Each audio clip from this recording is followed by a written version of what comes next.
I'm Lucy Brazier. I'm CEO of Marcham Publishing, and we publish Executive Secretary magazine. Executive secretaries all over the world are one of the backbones of industry. We're looking at a fifth of the world's working population, and 98% of them are women. So that's a huge group of people to be misunderstood. And we started this magazine 5 years ago because the recession was saying that assistants didn't get any training at all. So we took the concept of putting together a magazine that was purely training and no advertising at all, with the idea that then the assistants whose businesses wouldn't support their training would pay for them to have training in print. And that has worked because we're now going into 182 different countries.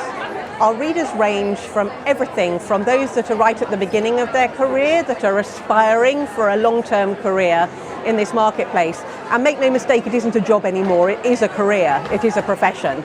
All the way through to assistants who have been in the industry for a very long time and are looking for that kind of kickstart in what they're doing, some inspiration to get them back on track again. And our average number of years of experience for our subscribers is 18 years. So every bit as useful for people who have been in the profession for a long period of time as it is for those who are starting out and want to make an impact.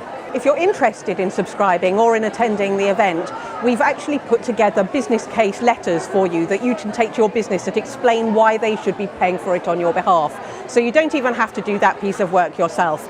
We can send those to you by email, and you can just forward it on to your executive or to your HR department. Because the thing about this magazine is it isn't just a magazine. It's professional training in print and it's continuous personal development. So your business should very definitely be paying it for you.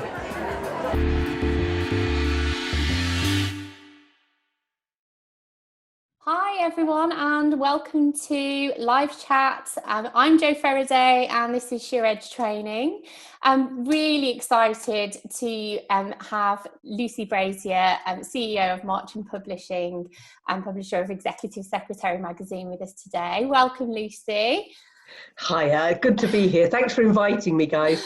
No problem. And also we have Karen Edwards, who is going to be fielding any questions that you guys have on Zoom, or indeed anyone from Facebook. So please feel free to ask any questions in the live chat, and Karen will be fielding them after we've had a bit of a chin wag, Lucy. So yeah. Excellent. And also want to say thank you to Gino, who is in the background. Gino Spolverino deals with all of the technical side of things that makes this as seamless as possible. So thank you, Gino.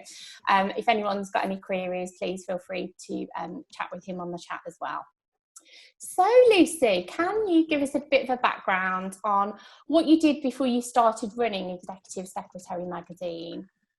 Well, I'd always been in publishing, actually. I went into publishing at 18 and worked for a local newspaper, and went from there to the Times and was one of the youngest managers at the Times, because I was only 19, I think, when I went there. And kind of worked my way up, working for various publications and various events companies. So working for consumer magazines and trade press, and then went to the Independent. And ended up as publishing director of Waterloo Publishing, who do about 13 different publications, mainly for the legal sector, and all sorts of events, including conferences. But along the way, I'd worked for myself as well, so a whole heap of events there, doing local business awards. We did the Great River Race, which is like the London Marathon on the River Thames. There's usually about 300 competitors in that, and that was all very exciting. But yes, I latterly, anyway, was working for Waterloo before I became self-employed, and that was about 94 million quid's worth of budget. So it was a big job. It sounds like a big job. It was a big job, and between us, my husband and I have 7 children, so it was relatively interesting. Yeah, a juggling act, to say the least. Well, definitely, but then I totally burnt out, and got made redundant and went home and licked my wounds for a little bit. But about 5 weeks later, I suppose, when I'd stopped feeling like a rabbit in the headlights, I decided I was going to take the newsletter that I had been running since 2003, which was for assistants, which literally was a newsletter that went out all over the place, and turn it into a proper magazine, which is something I'd always wanted to do because I had been given money from being redundant.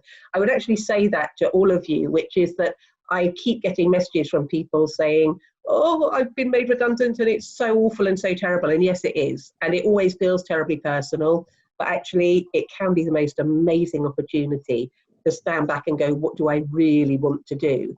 And actually so important, I think, that you're doing things that make your heart sing. So I got made redundant in the December and we launched Executive Secretary in March, and the rest is history. Amazing. So I was about to say, how did you come to be publishing Executive Secretary magazine? So it all stemmed from the newsletter that you'd been sending out, and was that sort of the driving force behind it all?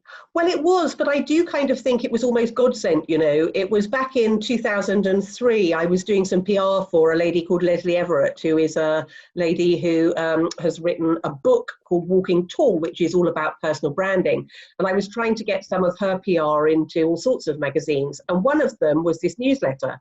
And the lady that I chatted to, and as you might notice, I quite like to chat, said to me, well, you know, I'm closing it actually, unless you want to come and see me and we can have a chat about it. So I went to Devon, which is 6 hours away for anybody international. And we sat and had a chat. And at the end of it, she said, I want to gift it to you. I want to give it to you. It's been wonderful for me, but I'm not making any money out of it. But if you can not ever have any advertising in it, and if you can keep running it for the people who subscribe, I'll let you have it. So I ran it as a newsletter for years until 2010. And then I started planning to turn it into a magazine. And here we are, almost 10 years later. So amazing. That's such a great, that, like you say, it's a great story, because if you're doing something that you love and you enjoy, and, you know, then that makes everything worthwhile, doesn't it? So it is sad if people have been made redundant, but if there are opportunities for people to explore, then that's what they should do. And can you explain a little bit about what a project is and why an event qualifies as a project? yes, certainly. I think the first thing is that a project always has a beginning and an end.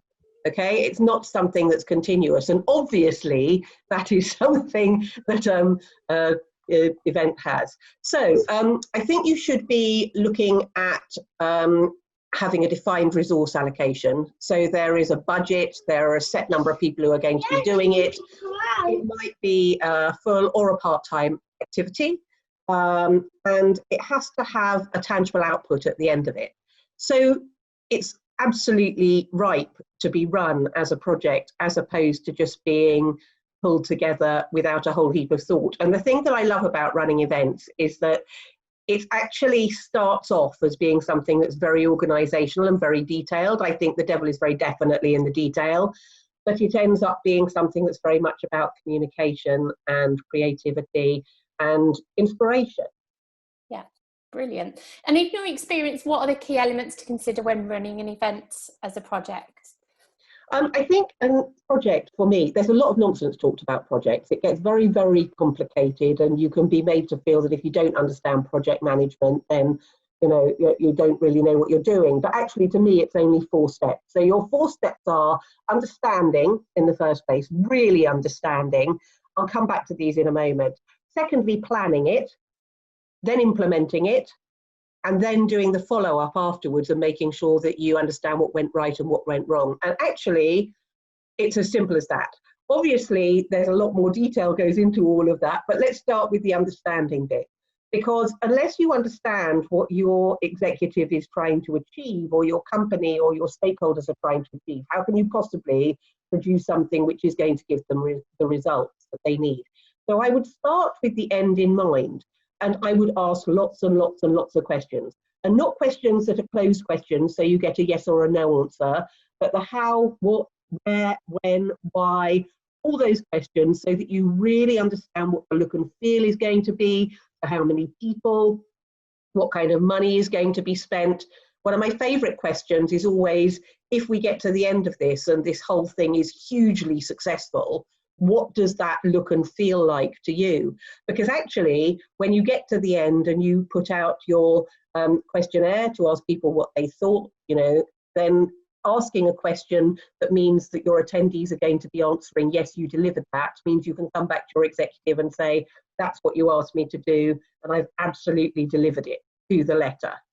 So what are you looking at? It's, I guess, looking to start with at who you think should be attending. I think it's looking at the history, because quite often you will have a history of this event happening over years and years, and if it's been done properly, you should have what was spent last time, you should have the summary at the end of what went right and what went wrong. I think you should understand what your resource is. People love events and they're always saying, I'll come and help you, I'll sit on that committee.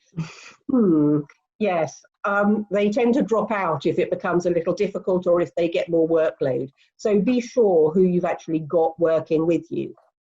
Understand that you need to market it, even if it's an internal event. You know, I recently gave a talk on this where somebody stood there and said, I don't understand, nobody ever turns up when we organise these meetings. And I say, well, how are you marketing that? How are you putting it out there? And they hadn't thought about that. They thought that marketing was only something that you did when it was external. Maybe look at how you're going to monitor and determine the success of the event up front. As I say, ask the right questions. And then who are your audience going to be? Because actually, if this event is meant to be something that's really cutting edge, you can't go and hold it in the wrong type of venue. You know, Right. It's really important. Making sure all that stuff comes together. So that's your first step. Your second step is the actual planning, and that's looking at what the quality is going to be, what the budget's going to be, and what your timeline is going to be. And all three of those things affect each other. So obviously, if you have a tiny budget, it's unlikely you're going to be able to get the Ritz, for example. And also, you know, if you've only got 2 weeks to plan an event, it's not going to be of the quality you like. So just be aware that as you're putting those things in place, they're all going to impact with each other. So that planning process is about putting a budget in place and making sure that that's in minute detail.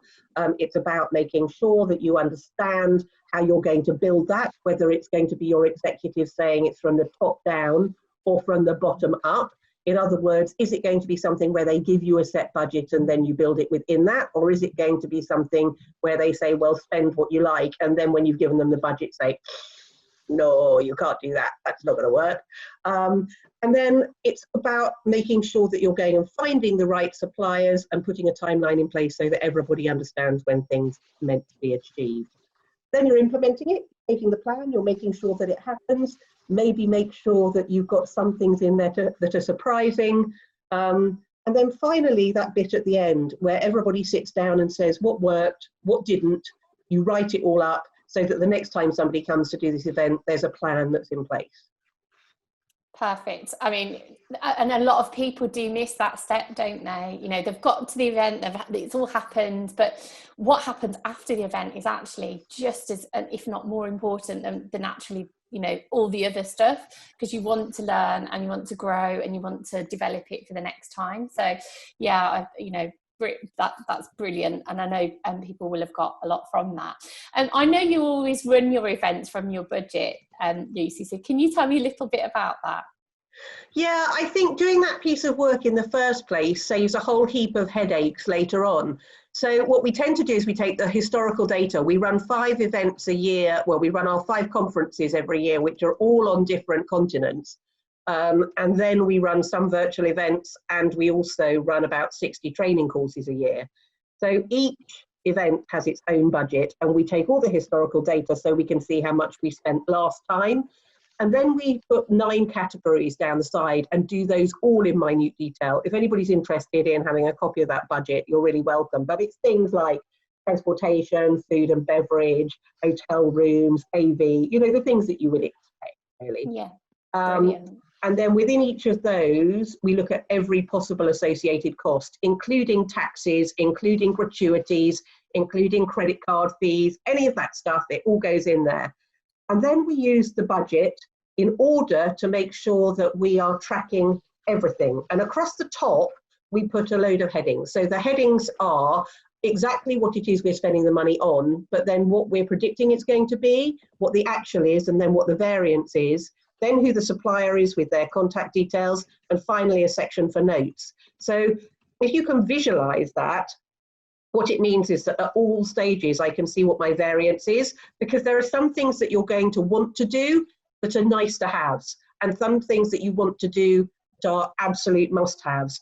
And having that variance means that you're able to go, oh, I've gone over budget, so I need to cut back on some of the things that I thought I'd like to do, or I'm under budget, hooray, I can go and do some of the really nice to have stuff. But for me, I'm old-fashioned. I know a lot of people do events on OneNote these days. I like to have my folder with me because I have my budget on the top, it has all my contacts and everything, it's got all my email communication in it, everything in minute detail. So that if I go under a bus, somebody can pick it up and run with it. But also because, I'll give you a really good example. A couple of years back, we were at a major hotel in Washington, DC. We were running live and we had somebody who had a nut allergy, so bad that they would have died if they'd come into contact with nuts. And 15 minutes before the break, the hotel brought out their afternoon tea, which was covered in nuts. And my team were arguing with them. And we always use WhatsApp in events because I feel that if I've invited speakers, I'm a host, I have to listen to them. It's polite to do so. So if somebody has a problem, they WhatsApp me. So it looks like I'm continuing to watch. But they said, holy cow, they've bought out this thing, there's nuts, what are we going to do? I said, it's in the folder. They said there isn't any email. Have you got the email? I said, the email is in the folder. And they were literally able to go, hotel, emails, there it is, get rid of it, bring us something different. There was no argument. Can you imagine if you're in a panic like that, trying to find that on email? It's really difficult. Yes. So for me, the budget controls everything and it's a living, breathing document. You don't do the budget and leave it. You continue doing the budget up until the event has happened. And it's part of that summary at the end so that next year somebody's able to pick it up and go, blimey, that's really in detail. They knew what they were doing and you can move forward from there. That's brilliant. Thank you. That's really, really useful. Thank you, Lucy. With Executive Secretary Live going virtual on the 19th and 20th of June, what advice would you give to anyone looking to host their own virtual event right now? Oh, goodness me. I am thanking God that we had Live coming up 2 weeks after this thing hit. Because what it meant is that we really had to turn on a sixpence and work out what we were going to do and very quickly get into how we could make this the best that it could possibly be. I've watched several back-to-back conferences now, of course, because I'm looking at how other people are doing it. And so many of them are total mess. They're just webinar after webinar after webinar. They don't have any set times for people starting, or at least they do. But they say, I'm going to start at 7 o'clock. And then because they are happening live, somebody runs over or somebody runs under, and then they're starting early or they're starting late. And the thing I'm very conscious about is that if somebody's attending a virtual event, if they get bored, it's not like being in a big room where you get up and do the walk of shame. You can wander off and go and make a coffee or check on your child or whatever it happens to be. So you have to keep it engaging. And I really think it's a broadcast. It's about looking at it like a TV program or an evening of television. So we're pre-recording all of it, or at least it's it's all there now. We have 48 hours of continuous training starting at 9 o'clock in the morning on Friday the 19th, running through till 9 o'clock in the morning on Sunday. It does have the ability to do live chat, so the trainers will be there in order to chat with you all. But what that means is that when we say it starts at 7, we can put fillers between each session so that people have a chance to pop off to the loo and make a cup of tea. It will start on time. But also we've got all sorts of really nice music and animations and things.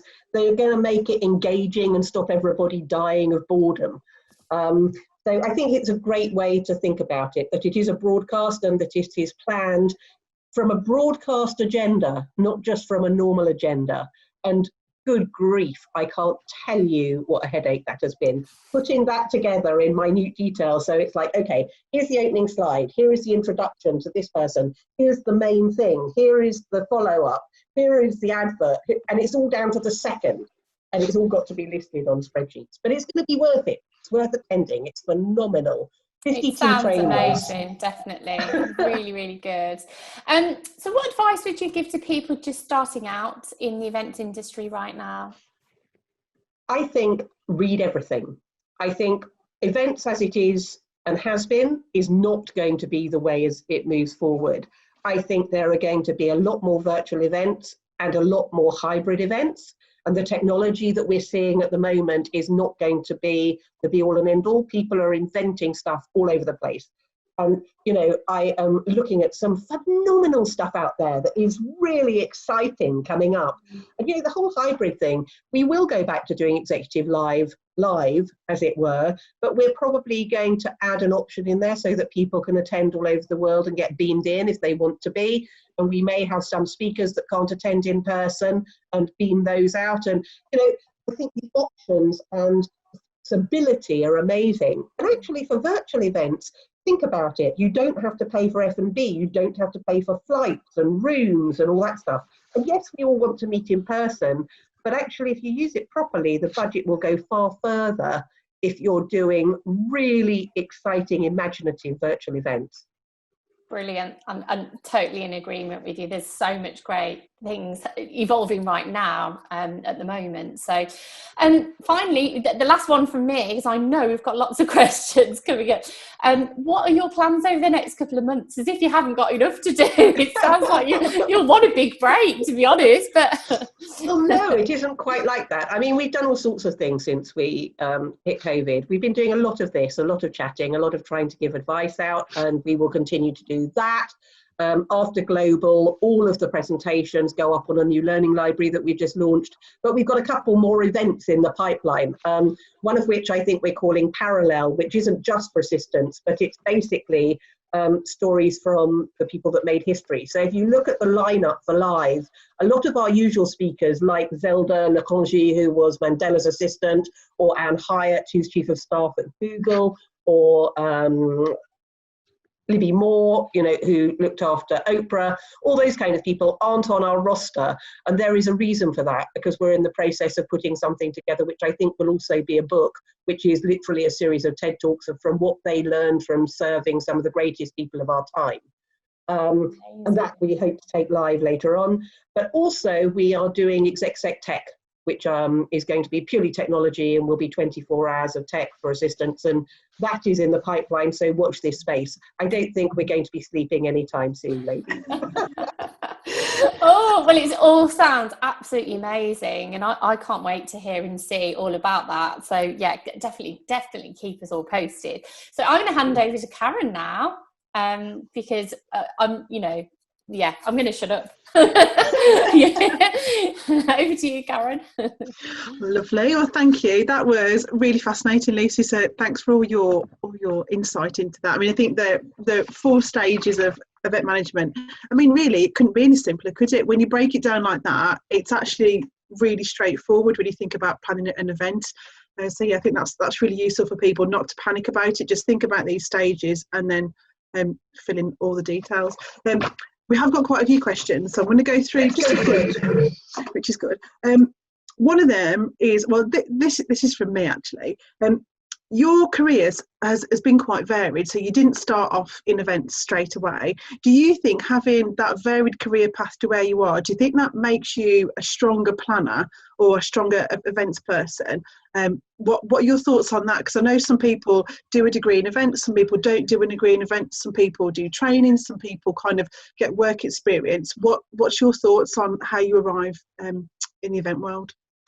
I think, well, I was forever putting on events, even since I was a small child. And my father was head of drama at the BBC. So, I mean, I kind of was very involved in looking at production and things, I guess, I can remember vividly sitting in a BBC studio, watching how they were doing takes of things and then watching them do rushes afterwards. So, I mean, I just think I was born into it, really. But my daughter, who is 25, is in the process of getting into events, and she is doing a course. She is doing a course currently through, I think it's SIM. It's the Institute of Marketing. Their events course, which she's really, really enjoying. And it's interesting because actually it was, for me, sitting and looking through her stuff, it just reaffirmed I'm doing it right. I've always just gone totally with my gut. And Executive Secretary Live, you know, the number of people that come to that and go, oh my word, I just found my tribe. I didn't understand that conferences could be like this and could be a show as opposed to being people droning on for hours. So, you know, I just always think I wanted everything to be a piece of theatre. It came naturally. But yes, I think you can learn on the job. I learned on the job. I learned all the technical stuff and how to put it together hands-on, really, and learning from other people. With the kind of the rise of virtual and hybrid events that we're seeing now, are you worried that we'll lose this face-to-face element of an event? I think it's how you do it is the answer to that. I think any event has got to have soul. And if everybody is sitting out there going, oh, this is so horrible, what's it going to be like? We're not going to have any emotional connection. Why do we go to the cinema? Why do we watch TV? Because it's the difference between that and going to a theatre and watching live performance. It doesn't mean that it can't be impactful and interesting and imaginative and creative. It's just we've got to stop thinking about it as just Zoom and knuckle down to do some fantastic stuff and get creative as an industry, you know? That's what I was actually going to just comment on then and say, I think we as event planners and event professionals, we've actually got to be more creative in how we approach an event now. We can't just go, oh, we're going to go to a venue, we're going to have a screen projector, we're going to do a set, we're going to have a dinner. Actually now we've really got to think about what it will look and feel like for people, and how are they going to, how does their journey start? They're not leaving their house, so actually how are we going to make them feel engaged in what we're doing? So I think there's a bit of pressure on our side as well to go, right, think now and be a bit more creative. And actually, I think also, how can we draw people in? I was talking to Emma Reynolds, who I work with a lot, who was saying to me that she was doing an AGM quite recently where they decided they were going to have a drinks reception afterwards.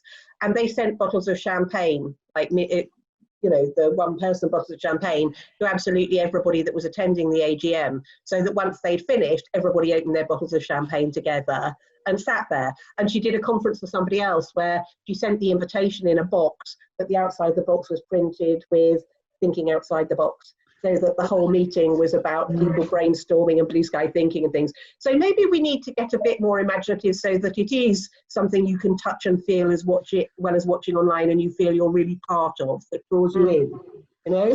Yeah, I was talking to a client the other day, and we were talking about how they register and kind of what that experience is. And so normally when you go to a show, you'll get your badge, you'll get your delegate badge, you'll get your bag, you'll get your agenda. And so you can still do that. You can still send it out to people. You can still make them feel like, at 8:30 you're going to log on and here's your program for the day. So there's lots of things you can do. And I think, like you said about looking at your budget, actually you might have more in your budget for things like that because you've not got to fly your speakers halfway around the world. So you've got actually money set aside to do all these nice things for your delegates. Yeah, well, we're doing a virtual delegate pack for live, and I haven't seen anybody do that yet, but we've done it so that it's really interactive, so that at the end of each speaker, it's like, click here to find out this, click here if you want to buy the session, click here to visit, so that actually everybody gets the most benefit out of it, because the speakers have all given up their time as well to come and train. So we want to make sure there's stuff in it for them. But so many resources outside of just the day in that, and my poor editor Kathleen Drum is tearing her hair out trying to put together 52 speakers worth of that, but it's going to be amazing when it's done. It is, and then you'll be able to look back and go, oh my gosh, what have you achieved doing that? And then, like you said, the most important part of an event is that feedback and that analysis process about how it all went, and good points, bad points, learnings from it. And then when you move on to the next one, you've got all that knowledge ready to move on for live event number 2. Absolutely. A couple more questions for you. Do you use any particular project management tools to run your event? Trello, usually. It's nice and easy. I can chuck stuff in there. We've got Matthew, my EA, who does a lot of the ops in there, and our marketing lady isn't with us at the moment because she is dealing with some family stuff, but usually she's in there and our web guy's in there, so I can put tasks in there as they need to be done and we just move them over. It's nice and easy to visualize. I have an introduction article to Trello, by the way, if anybody wants it. Okay, lovely, thank you. Because I went on Trello the other day and I was like, it does all seem really straightforward, but actually sometimes you do need a guide to kind of tell you which way to go and then what to do when you're looking for what. So that'd be quite useful for us. You know what, Karen? What I love about Trello is that when I first started in events, do you remember when you used to put Post-it notes all over the wall, and we would sit and we would brainstorm and we would literally say, and we're going to do this, and we're going to, and then you put them in order and you give them to people and great until the cleaner comes and takes them off the wall in the middle of the night, which has happened in the past. But Trello is like that, because the thing with having those on the wall is that my team would come, they'd take one off the wall, they'd wander away and do it, and I could see as we were getting closer to the event, oh no, there's loads of stuff still up there, or oh, we're doing really well. It's visual, I'm a visual person. So with Trello, again, it's living and breathing, and you can see if things are still sitting in red, if far too much stuff is still sitting in red, or if it's moved to yellow, or whether there's almost nothing in green. So you can tell very easily by logging in every day how we're doing. Do you think that event managers need a project management background? Because a few people have kind of mentioned project management tools, or do you need a Prince qualification, or do you think that's relevant, or do you think, like, well, we have touched on it before, but I know some people come from a project management background into events. Is that relevant and useful, do you think? I think it is relevant. Of course it's relevant. But I think part of the reason why event management is so difficult is because you start out as a project manager and you become a theatre producer or a TV producer. And you've got to do all the communication piece of keeping everybody calm and making sure everybody understands what they're doing and stopping all the arguments between people going, well, that's not my job, and all that stuff, you know. So it kind of is two totally different skill sets.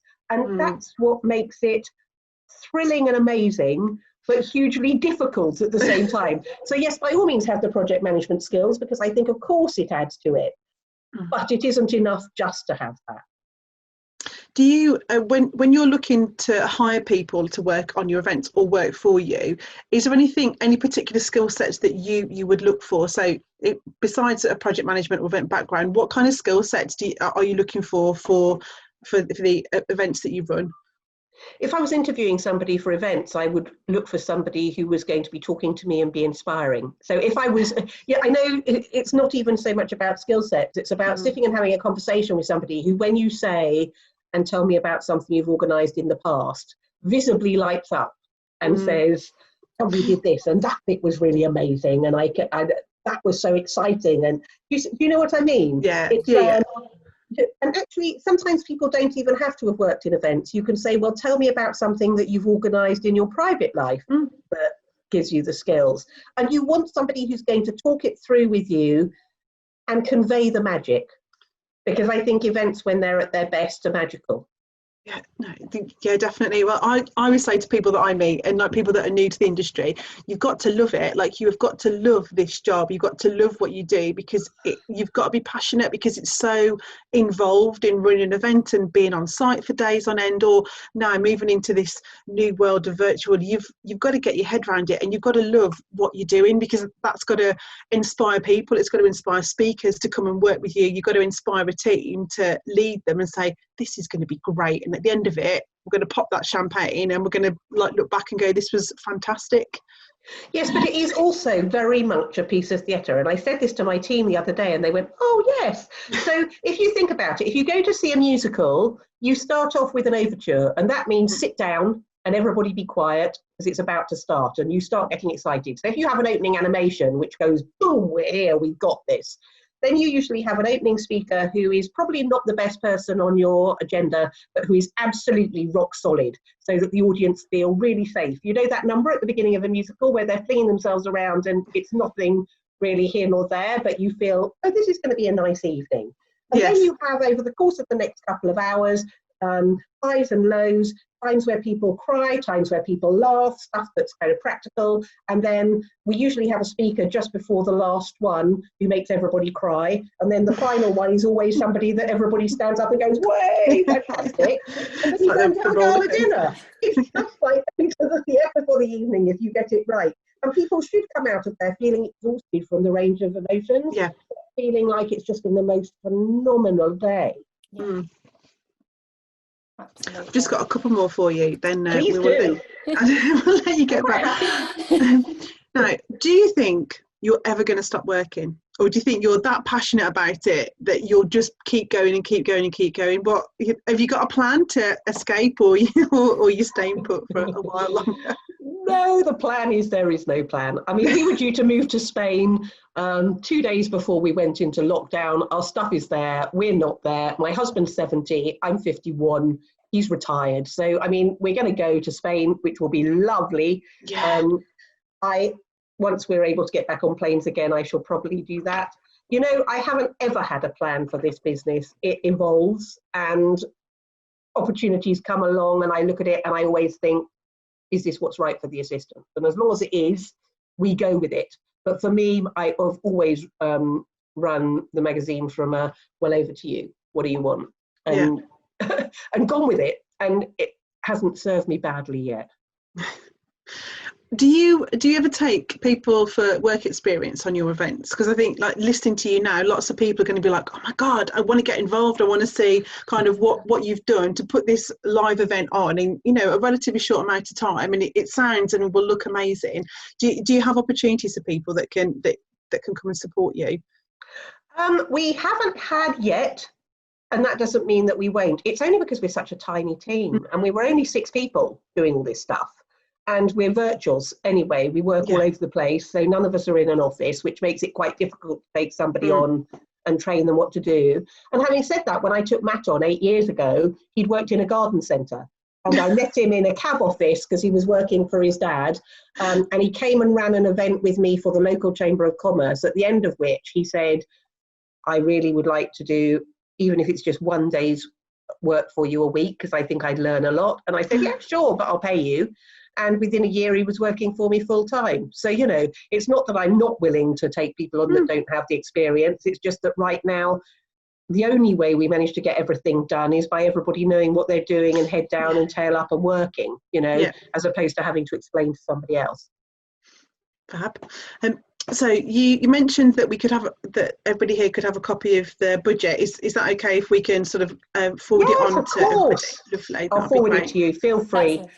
Because I think really looking at a budget and having somebody explain it to you, that's really beneficial. Otherwise, you don't know where to start. Like, most people just look at it and go, oh my God, it's terrifying. And you know, oh God, it's all got a balance at the end. And what's that bit do? And oh God, you know, and I think if somebody explains it to you, it's not that scary. You've just got to keep filling it in, keep updating it, keep going until the very end. I think the talk today was kind of part of, it was a real whistle-stop tour around a 3-hour presentation that I have on organising events. And I think we're going to try and record that and let you have that, so that if people want it, they're able to do it. But don't start chasing me for it, because I've got to get past global first. That's a priority, definitely. Well, that's all the questions that we've had. So thank you very much for answering everyone's questions. It's been really, really interesting for everybody. Thank you. Thank you. It's been an absolute pleasure. Lovely to be here. Thank you, Jo. Thank you, Karen. Thank you so much. It's been brilliant. Really, really enjoyed it. So thank you. Good. Me too.